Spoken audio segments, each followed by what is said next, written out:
بے شک اللہ فکر و تدبر کرنے والوں کو پسند فرماتا ہے۔ السلام علیکم۔ پروگرام سید الشہور میں میں ہوں آپ کا میزبان سلمان حسن۔ آج رمضان کی 5 تاریخ ہے اور 5واں پروگرام ہے۔ ہماری کوشش ہے کہ ان پروگرامز میں آپ کے ساتھ ہر دفعہ نئے موضوع پر گفتگو کی جائے اور وہ باتیں کہی جائیں جو عموماً ان پروگرامز میں نہیں کہی جاتی۔ ہم ہر بات لاجکس کی بنیاد پر اور فلسفی کی بنیاد پر سائنٹیفکلی، بایولوجیکلی، ذہنی طور پر، یعنی کہ ہر ایسپیکٹ کو ذہن پہ رکھتے ہوئے آپ تک پہنچاتے ہیں۔ آج کا جو موضوع ہم نے پروگرام کے لیے منتخب کیا ہے وہ ہے روزہ اور میڈیکل سائنس، اور حسب سابق میرے ساتھ شریک گفتگو ہوں گے ریسرچ اسکالر عمران عباس مزاری صاحب۔ السلام علیکم مزاری صاحب، کیسی طبیعت ہے آپ کی؟ علیکم السلام جی، الحمدللہ۔ امید کرتا ہوں آپ کے روزے اچھے گزر رہے ہوں گے۔ جی الحمدللہ، پروردگار سب کے روزے قبول کرے، آمین آمین ثم آمین۔ روزے رکھنے کی توفیق عطا فرمائے، اور اس پینڈیمک سچویشن میں یہ دعا ہے کہ پروردگار کووڈ سے سب کو محفوظ رکھے، تاکہ آمین آمین آمین اپنے ایمان کا اظہار کرتے ہوئے یہ روزے رکھ سکیں انشاءاللہ ضرور۔ اچھا مزاری صاحب، پہلا سوال ہے موضوع پر ہی ہے کہ ہیں 2 سوال، میں ایک ہی سوال میں دونوں سوال 2 حصے کر کے آپ کو وہ پوچھنا چاہوں گا تاکہ ہمارے ناظرین آسانی سے اور بالکل بغیر کسی انٹرپشن کے آپ کو سنیں۔ تو سوال یہ ہے کہ روزہ انسانی جسم پر کیا اثرات مرتب کرتا ہے، یہ ہے پہلا سوال۔ اور دوسرا سوال ہے اسی کا ایک جز ہے، کیا روزہ انسانی جسم پر منفی اثرات بھی مرتب کر سکتا ہے؟ اعوذ باللہ من الشیطان الرجیم، بسم اللہ الرحمن الرحیم۔ بہت شکریہ سلمان، آپ نے پھر دعوت دی۔ بڑا اہم موضوع ہے جس پہ ہم بات کرنے جا رہے ہیں، روزہ اور میڈیکل سائنس۔ اور اس حوالے سے جو آپ نے سوالات کیے ہیں کہ روزہ انسانی جسم پر کیا اثرات مرتب کرتا ہے، یہ بات تو طے ہے کہ ہم پچھلے پروگرامز میں بھی اس پہ گفتگو کر چکے ہیں کہ یہ پوری دنیا میں فکری اعتبار سے یہ بات اسٹیبلشڈ ہے کہ فاسٹنگ آپ کے جسم پر اچھے اثرات مرتب کرتی ہے۔ یہاں میں رسول اللہ صلی اللہ علیہ وسلم کا ایک فرمان واجب الاذان پیش کرنا چاہتا ہوں، جو میں سمجھتا ہوں کہ جس کے اندر اس ساری گفتگو کا ایسنس موجود ہے۔ رسول اللہ صلی اللہ علیہ وسلم نے یہ فرمایا، تصوموا تصحوا، روزہ رکھو اور صحت پاؤ۔ واہ سبحان اللہ۔ اب بظاہر دیکھنے والے محسوس کر سکتے ہیں کہ جب کوئی روزہ رکھتا ہے تو وہ کمزوری محسوس کرتا ہے، وہ دوران روزہ بھی کمزوری محسوس کرتا ہے، روزے کے بعد بھی کمزوری محسوس کرتا ہے، تو ذہن سوچتا ہے کہ یہ کیسے ممکن ہے کہ میں جسم میں کمزوری بھی محسوس کر رہا ہوں اور نتیجے میں صحت بھی پا رہا ہوں۔ تو صحت کی جو ڈیفینیشن ہمارے ذہنوں میں ہے اسے تھوڑا بدلنے کی ضرورت ہے۔ اس کانسیپٹ کو سمجھنے کے لیے جو ڈیفینیشن صحت کی ہم نے اپنے ذہنوں میں بنا رکھی ہے اسے بدلنے کی ضرورت ہے۔ دیکھیے، فربا ہونا صحت مندی کی دلیل نہیں ہے۔ یعنی اگر کوئی شخص یہ سمجھتا ہے کہ میں موٹا تازہ ہوں تو میں صحت مند ہوں، تو یہ اس کی غلط فہمی ہے۔ وزن بڑھنے سے، آپ کا وزن بڑھنے سے ضروری نہیں ہے کہ آپ صحت کی طرف بڑھ رہے ہوں۔ این ممکن ہے کہ آپ کے جسم کا ویٹ کم ہو رہا ہو اور صحت بڑھ رہی ہو۔ اور جیسا کہ آپ جانتے ہیں، مختلف قسم کی تھیراپیز جو ہیں جن سے استفادہ کیا جا رہا ہے، یہ ایکسرسائز ہے، ہر بندہ چاہتا ہے کہ کچھ ویٹ لوز کرے، تو کیا جو شخص ویٹ لوز کر رہا ہے کیا وہ صحت کی طرف جا رہا ہے یا وہ بیماری کی طرف جا رہا ہے؟ ظاہر ہے اس کا جواب یہی ہوگا کہ ویٹ لوز کرنے سے انسان صحت کی طرف جاتا ہے۔ تو جو بنیادی کانسیپٹ ہے جو سمجھنے کی ضرورت ہے وہ یہ ہے کہ جیسے جیسے آپ ویٹ لوز کرتے ہیں ویسے ویسے آپ کا بدن صحت کی طرف مائل ہوتا چلا جاتا ہے اور منزل آپ کی صحت بنتی چلی جاتی ہے۔ رسول خدا صلی اللہ علیہ وسلم کا جو فرمان ہے کہ تصوموا تصحوا، اس کا مطلب یہ ہے کہ تم روزے رکھ کے دیکھو اور پھر تمہیں خود احساس ہو جائے گا، تم خود سمجھ جاؤ گے کہ تم صحت کی طرف بڑھ رہے ہو۔ اچھا روزے کے اثرات جو جسم پر مرتب ہوتے ہیں، کچھ اثرات ہیں ظاہری، کچھ اثرات ہیں باطنی. مطلب ظاہری اثرات میں آپ کہہ سکتے ہیں کہ آپ ویکنس کی طرف جا رہے ہیں، آپ کمزوری محسوس کر رہے ہیں، بھوک پیاس ہے، نڈھال ہوئے میں، بالخصوص جب گرمی ہو. اچھا اس کے بارے میں رسول اللہ صلی اللہ علیہ وسلم کا ایک اور فرمان واجب الاذان ہے کہ گرمی کا روزہ آپ کو اور زیادہ صحت عطا کرتا ہے. واہ سبحان اللہ. اس کا مطلب یہ ہوا کہ بظاہر جسم کے لیے جو چیزیں ہمیں نظر آتی ہیں، جو ڈیفیشنسیز نظر آتی ہیں، جو کمی نظر آتی ہے، وہ نظر آنے میں کمی ہے، ضروری نہیں ہے کہ وہ حقیقتاً بھی کمی ہو. تو جسم پر پہلا اثر جو مرتب ہوتا ہے روزے کا، میں سمجھتا ہوں کہ جو فاسٹ ہے اور فیٹس ان کا آپس میں بڑا گہرا ربط ہے. سب سے پہلا جو فرق پڑتا ہے جسم پر وہ فیٹس کی برننگ کا ہے. فیٹس برن ہوتی ہیں تو ظاہر ہے کہ جب فیٹس برن ہوتی ہیں تو وہ فیٹس ہی ہیں جو آپ کے جسم کو اس وقت انرجی مہیا کر رہی ہوتی ہیں جب آپ انٹیکس نہیں لے رہے ہو. تو جب فیٹس برن ہوتی ہیں تو پورے جسم کا سسٹم سوئچ اوور کر جاتا ہے. بعد میں ہم اس پہ بات کریں گے کہ وہ سوئچ اوور کیسے کرتا ہے. تو ابتدائی جو پہلا اثر ہے وہ یہ اثر پڑتا ہے کہ آپ کی باڈی کی اضافی فیٹس برن ہونا شروع ہو جاتی ہیں. جب اضافی فیٹس برن ہوتی ہیں تو بہت ساری بیماریاں ایسی ہیں کہ جن کے چانسز کم ہونا شروع ہو جاتے ہیں. جیسے کارڈیک اریسٹ ہے، اس کے چانسز کم ہونا شروع ہو جاتے ہیں. جیسے کوئی ڈائبٹیز کا پیشنٹ ہے، اس کے چانسز کم ہونا شروع ہو جاتے ہیں. لیکن وہ اس پہ بھی ہم بات کریں گے کہ کہاں اس کے چانسز کم ہوتے ہیں اور کہاں اس کے چانسز بڑھ بھی سکتے ہیں. جو آپ نے دوسرا سوال کیا تھا کہ کیا اس کے منفی اثرات بھی مرتب ہو سکتے ہیں، بالکل ہو سکتے ہیں. اب بظاہر یہ بڑی عجیب بات ہوگی کہ میں کہوں کہ روزے کے بدن پہ منفی اثرات بھی مرتب ہو سکتے ہیں، لیکن اس کو میں بھی جسٹیفائی کرتا ہوں. روزے کے اثرات منفی کم مرتب ہو سکتے ہیں. پہلا مرحلہ وہ ہے کہ جہاں پروردگار نے آپ کو روزے سے منع کیا ہے وہاں روزہ رکھنے سے منفی اثرات مرتب ہوں گے. مثلا پروردگار نے کہا کہ جو تم میں مریض ہے یا مسافر ہے وہ روزہ نہ رکھے، وہ بعد میں ایام میں اپنے روزے مکمل کر لے. تو اگر کوئی شخص مریض بھی ہے اور پھر روزہ رکھتا ہے تو اس کے ظاہر ہے کہ پروردگار کے روکنے کی وجہ ہی یہ ہے کہ اگر اس کے مثبت اثرات مرتب ہو رہے ہوتے جسم پر، منفی اثرات مرتب نہ ہو رہے ہوتے تو پروردگار کبھی بھی وہاں نہ روکتا. حالت سفر میں چاہے وہ 1 میل ہو، حالت سفر میں انسانی بدن کی صورتحال اس طرح ہوتی ہے اور انسانی دماغ کی بھی کہ روزے کے اثرات جو ہیں ایک خاص حد تک آپ اس کے ساتھ سفر کر سکتے ہیں. جب آپ حد ترقی سے گزرتے ہیں تو آپ کی باڈی کے اندر جو انرجی لیول ہے وہ اتنا کم ہو جاتا ہے کہ جس کی وجہ سے اگر آپ پھر بھی جان بوجھ کے روزہ رکھتے ہیں، پھر بھی بھوکا رہنا چاہتے ہیں، پیاسا رہنا چاہتے ہیں، تو اس کے اثرات منفی ہی مرتب ہوں گے. ایک تو یہ ریزن ہے. دوسری ریزن وہ یہ ہے کہ ایک انسان جب کسی مرض میں مبتلا ہوتا ہے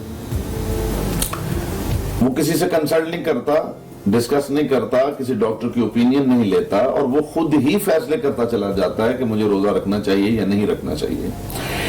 وہ اپنی باڈی کی حالت کو نہیں سمجھتا، اپنی پوزیشن کو نہیں سمجھتا کہ کیا میری ایسی پوزیشن ہے کہ میں روزہ رکھ سکتا ہوں. اور وہ پوزیشن اور باڈی کے اسٹیٹس کو نہ سمجھنے کی وجہ سے اگر وہ روزہ رکھتا ہے، جسے پروردگار نے روکا کہ اگر تم مریض ہو تو پھر تم اپنے جو روزے ہیں وہ بعد میں ایام ہیں ان کے اندر ان کو مکمل کر سکتے ہو.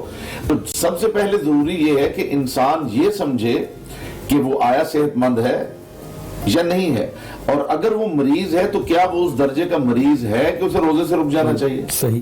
یہاں 2 چیزیں آتی ہیں. ایک چیز ہے کہ آپ کی ذاتی رائے اپنے بارے میں، اور ایک چیز ہے کسی ایکسپرٹ کی آپ کے بارے میں رائے. یعنی آپ ایک بیماری میں مبتلا ہیں، آپ ڈائبٹیز کے پیشنٹ ہیں، آپ اپنے بارے میں کیا سوچتے ہیں کہ اگر میں روزہ رکھوں گا تو کیا نتیجہ برآمد ہوگا. یہ اس کا ایک ایسپیکٹ ہے.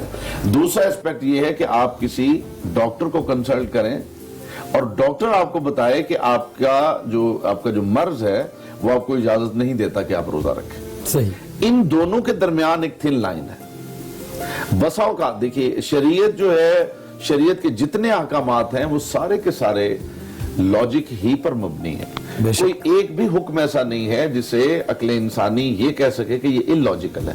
ہاں آپ نہیں سمجھے یہ ایک الگ بات ہے، ایک الگ سلسلہ ہے. اچھا یہاں پہ فرض کریں آپ پیشنٹ ہیں اور آپ نے یہ سوچا کہ میں اگر روزہ رکھتا ہوں تو مجھے یہ تکلیف ہو سکتی ہے، یہ تکلیف ہو سکتی ہے، تو سب سے پہلے آپ کو یہ سمجھنا ضروری ہے کہ تکلیف کا وہ کیا معیار ہے کہ جہاں شریعت آپ کو اجازت دیتی ہے یا روکتی ہے کہ آپ یہاں روزہ نہ رکھیں.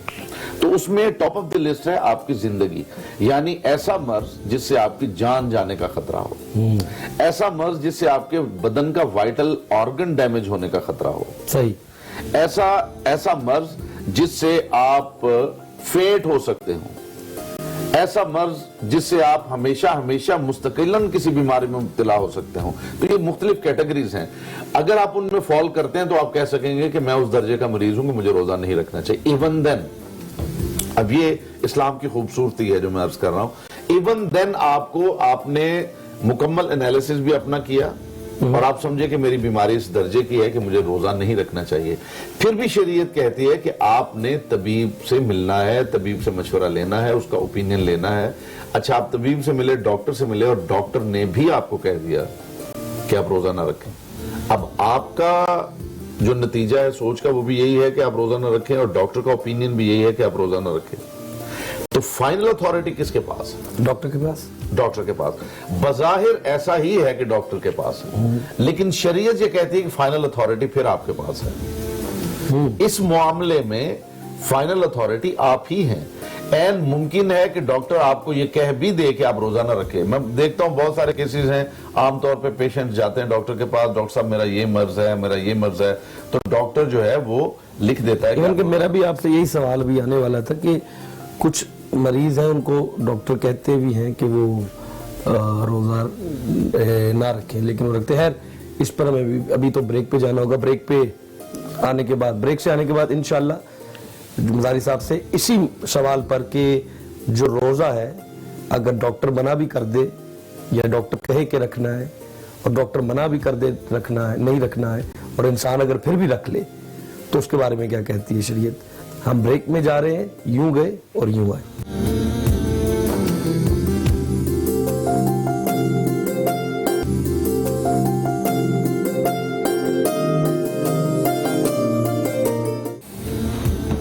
ویلکم بیک ناظرین. تو ہم بات کر رہے تھے کہ کچھ حضرات ہیں جو کہ مریض ہیں اور انہیں ڈاکٹر مشورہ دیتے ہیں کہ روزہ نہ رکھیں لیکن وہ پھر بھی روزے رکھتے ہیں. تو ان کے بارے میں جو ہے وہ سوال کیا جائے گا. جی مزاری صاحب. جی، اس میں عرض کر رہا تھا کہ اس میں دو چیزیں ہیں اور بڑی اہم ہیں اور یہ بڑا باریک پہلو ہے، اسے میں سمجھتا ہوں کہ ناظرین تک پہنچنا چاہیے. ایک صورت یہ ہے کہ پیشنٹ یہ سمجھتا ہے کہ اسے روزہ نہیں رکھنا چاہیے. ایک صورت یہ ہے کہ ڈاکٹر کا اوپینین اور ایڈوائس یہ ہے کہ تم روزہ مت رکھو. لیکن سوال یہ ہے کہ فائنل اتھارٹی شریعت کی نگاہ میں کس کے پاس ہے؟ ڈاکٹر کے پاس یا اس مریض کے پاس؟ تو شریعت یہ کہتی ہے کہ فائنل اتھارٹی پھر پیشنٹ ہی کے پاس ہے، کیونکہ اپنی ذات کا اس سے بہتر مفتی کوئی نہیں ہو سکتا. این ممکن ہے کہ ڈاکٹر جو ہے وہ آپ کے ٹیسٹ کروائے، ڈائگنوز کرے اور آپ سے کہہ دے کہ آپ روزہ نہ رکھیں، آپ کے لیے نقصان دہ ہے. لیکن پیشنٹ اس بات کا ایکسپیرینس رکھتا ہے کہ میں اگر روزہ رکھتا ہوں 2 دن 4 دن، میں بہت سارے ایسے پیشنٹس کو جانتا ہوں جنہیں ڈاکٹر نے منع کیا کہ آپ روزہ نہ رکھیں، لیکن وہ اپنے ایکسپیرینس کی بنیاد پہ یہ جانتے ہیں کہ میں اگر روزہ رکھتا ہوں تو مجھے اس کا نقصان نہیں ہوتا، یا مجھے اس کا میرا سٹمک ٹھیک ہونا شروع ہو جاتا ہے. یا این ممکن ہے کہ ایک جو پیشنٹ ہے ڈائبٹیز کا، وہ یہ محسوس کرے کہ اسے روزہ رکھنے سے پرابلمز فیس کرنا پڑتی ہیں. ایک پیشنٹ ہے وہ محسوس کرتا ہے کہ روزہ رکھنے سے اس میں بہتری آ رہی ہے. تو فائنل اتھارٹی جو ہے وہ پھر پیشنٹ کی ہے. آپ ڈاکٹر کا اوپینین بھی ضرور لیجئے، لیکن آپ اپنی ذات کے سب سے بڑے مفتی آپ ہیں. آپ ہی فیصلہ کریں گے کہ کیا آپ کو روزہ رکھنا چاہیے یا نہیں رکھنا چاہیے، کیونکہ جب آپ سے پوچھا جائے گا تو جواب ڈاکٹر نہیں دے گا، آپ ہی جواب دیں. ایک سوال ہے تھوڑا پیچیدہ سا. اگر ہر انسان کی طبیعت مزاج میں ایک پروگرام کر چکے ہیں اس پہ جو نفسیاتی مشن پہ، روزہ نفسیاتی مشن پہ، ہر انسان کے اپنے مزاج ہیں، وہ ہر کوئی اپنے مزاج کے مطابق اپنی وقت کرتا ہے. آپ اس سے متفق ہیں؟ جی. اب اگر ایک انسان ہے کہ جس کو ظاہری بات ہے جب آپ بیمار ہوتے ہیں تو آپ کو یہ نہیں پتا چلتا کہ آپ بیمار کس وجہ سے، جیسے بخار چڑھ جاتا ہے تو آپ طبیب کے پاس ہی جائیں گے اور وہی فائنل اتھارٹی ہے، وہی بتائے گا آپ کو اس وجہ سے بخار ہے یا یہ فلاں چیز ہے، فلاں چیز ہے، آپ نے فلاں کرنی ہے. تو آیا اگر وہ مریض جو طبیب کے پاس گیا علاج کے لیے، اگر وہ فائنل اتھارٹی کے پاس گیا اور واپس آ کر وہ یہی کہہ رہا ہے کہ نہیں جو میں جانتا ہوں وہ نہیں جانتا، میں ایک مثال دے رہا ہوں، اس ڈاکٹر کو نہیں پتا اور وہ کرتا ہے اور اس کا بخار لنگر آن ہو جاتا ہے، تو یہ طبیب کی نام مان، کیونکہ اس کے اپنے مزاج میں تھی کہ وہ اپنی بات سنتا ہے، تو کیا یہ منفی پہلو میں نہیں چیز آ سکتی کہ طبیب نے آپ کو منع کیا ہے، وہ اس چیز کو جانتا ہے جو آپ پہ گزر، پھر بھی آپ اس پہلو پہ جا رہے ہیں کہ نہیں یار میں تو اپنی سنوں گا، میں اس کو نہیں مانتا؟ اس میں ذرا روشنی ڈالیے گا۔ بالکل آپ صحیح کہہ رہے ہیں، لیکن اس میں ایک پہلو میں سمجھتا ہوں کہ اس سوال میں نظر انداز کیا گیا ہے، وہ یہ ہے کہ جو معاملہ آپ اس پیشنٹ کے حوالے سے بیان کر رہے ہیں یہی معاملہ ڈاکٹر کے ساتھ بھی ہو سکتا ہے۔ صحیح، یہ بھی ممکن ہے کہ پیشنٹ یہ سمجھ رہا ہو کہ میں روزہ رکھ سکتا ہوں، لیکن ڈاکٹر نے ایڈوائز کیا کہ روزہ مت رکھو، اور پیشنٹ رکھتا ہے اور اسے ویسے نقصان ہوتا ہے جیسے ڈاکٹر نے بتایا۔ یہ بھی عین ممکن ہے کہ ڈاکٹر آپ سے کہے کہ آپ روزہ نہ رکھیں یا روزہ رکھ لیں اور آپ روزہ رکھیں تو آپ کو نقصان ہو جائے، دونوں پاسبلٹیز موجود ہیں، کیونکہ ڈاکٹر جو ہے وہ بھی ظاہر 100% آپ کو آپ کی باڈی کے بارے میں بتانے کی پوزیشن میں نہیں ہے۔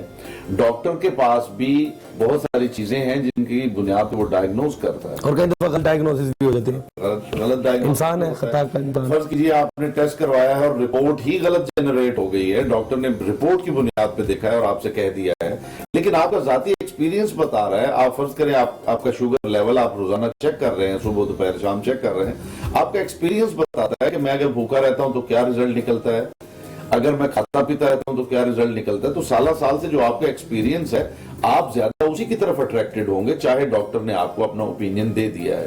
لیکن ایسا بھی ممکن ہے کہ آپ کا جو اوپینین ہے اپنی ذات کو لے کے وہ غلط ہو اور ڈاکٹر کا ٹھیک ہو، تو دونوں کو اگر آپ سامنے رکھیں تو الٹیمیٹلی پھر بھی فائنل ڈیسیژن آپ ہی اپنی ذات کا کر سکتے ہیں، ڈاکٹر آپ کو آ کے روک نہیں سکتا، وہ آپ کو یہ بھی نہیں دیکھ سکتا کہ آپ دوائی کھا رہے ہیں، کھائی ہے یا نہیں، آپ بالکل صحیح فرمایا۔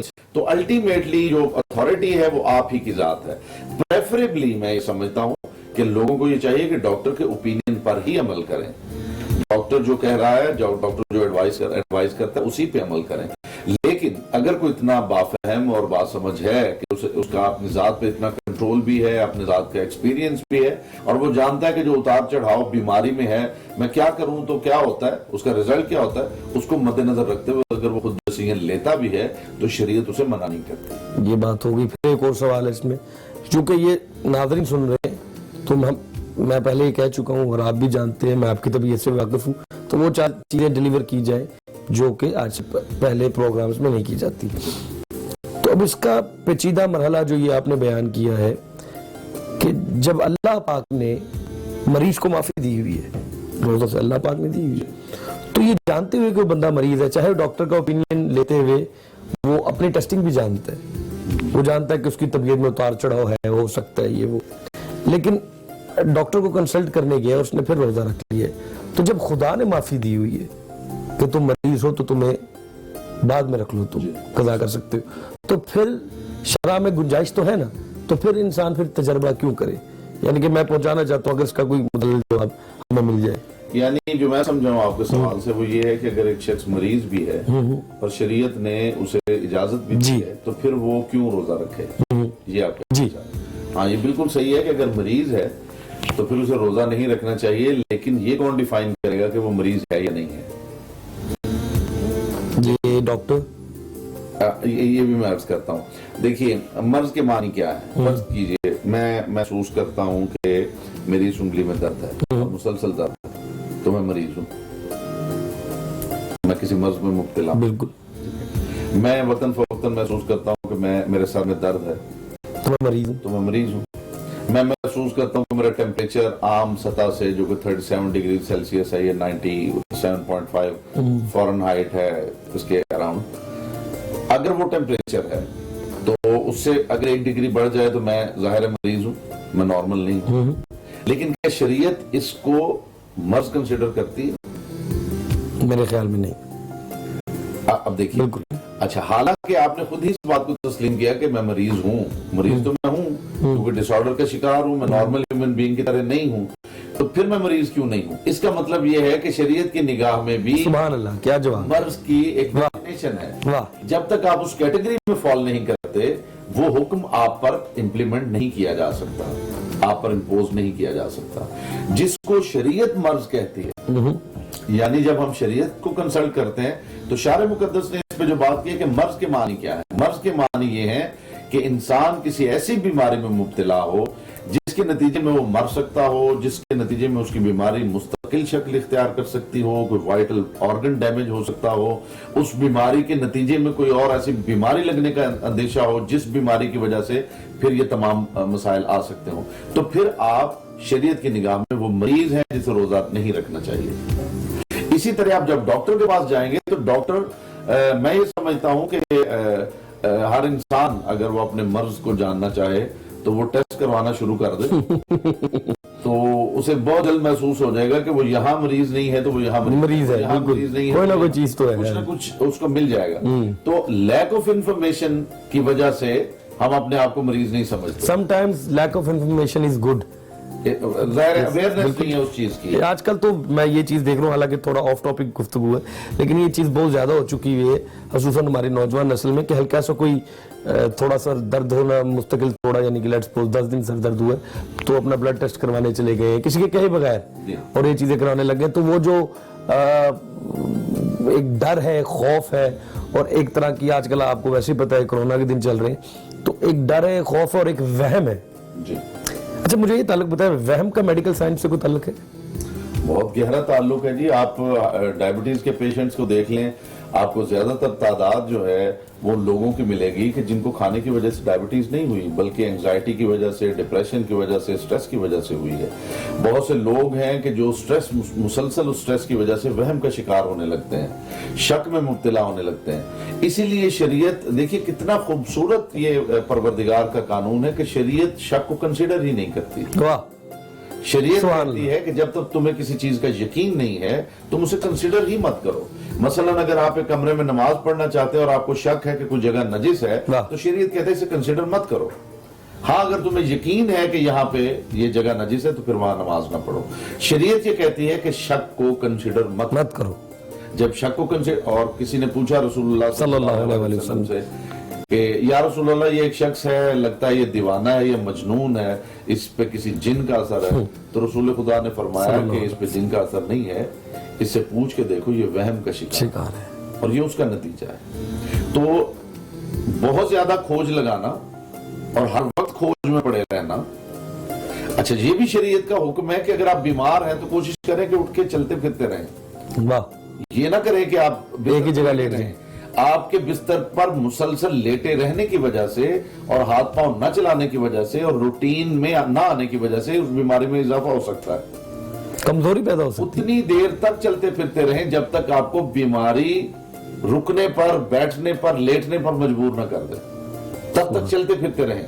اس کا مطلب کیا ہے؟ اس کا مطلب یہ کہ آپ شک کے اس رینج میں ہی نہ آئیں جس کی بنیاد پہ آپ کھڑے ہیں تو آپ بیٹھ گئے ہیں, بیٹھے ہیں تو آپ کھڑے ہیں. یعنی شک آپ میں کمزوری پیدا کرتا ہے, وہم آپ میں کمزوری پیدا کرتا ہے. تو اس کو دور کرنے کے لیے آپ اپنے آپ کو اتنا ایکٹیو رکھیں کہ آپ اس مرحلے سے گزرے ہی نہیں جس کی وجہ سے شک آپ کو گرا دے. تو وہم جو ہے وہ بڑا گہرا اثر رکھتا ہے آپ کی اس کے اوپر بیماری میڈیکل سائنس میں. جی میڈیکل سائنسز میں, کیونکہ دیکھیے ہمارا دماغ, ہماری باڈی جو ہے وہ آپس میں انٹر لنکڈ ہے. جو اسپائنل کارڈ ہے اس کا کام یہی ہے کہ وہ بدن کے تمام تر مسائل کی الیکٹرک امپلسز برین تک پہنچاتی ہے اور برین کے آرڈرز جو کمانڈز جو ہیں وہ پوری باڈی تک پہنچاتی ہے. جو ہمارے اسپائنل کارڈ ہے اس کے فائبرز جو ہیں وہ پوری باڈی میں پھیلے ہوئے ہیں. اچھا اب یہ سوال ہو گیا. ایک سوال یہ ہے چھوٹا سا کہ روزے کے ایک تو جسم پر ہے روزے کا اثر, ایک دماغ پر جو اثرات ہیں اس کے بارے میں کیا کہیں گے؟ دیکھیے روزے کے جو دماغ پر اثرات ہیں اس پہ ہم بات کر بھی چکے ہیں. سب سے پہلا اثر جو ہوتا ہے جو پازیٹیو اثر, پازیٹیو اثر یہ ہے کہ ہمارا جو میٹابولزم ہے, میٹابولزم سے مراد یہ ہے کہ وہ کیمیکل ریئیکشنز جو آپ کی فوڈ کو انرجی میں بدلتا ہے. یعنی بیسیکلی ہمارا پورے کا پورا جسم انرجی پہ چلتا ہے. میرے منہ کی اور معدے کی غذا روٹی ہے. یہ ذرا باریک بسم اللہ. میرے منہ کی, میری زبان کی, میرے معدے کی, میرے اسٹمک کی غذا روٹی ہے یا گوشت ہے. میرے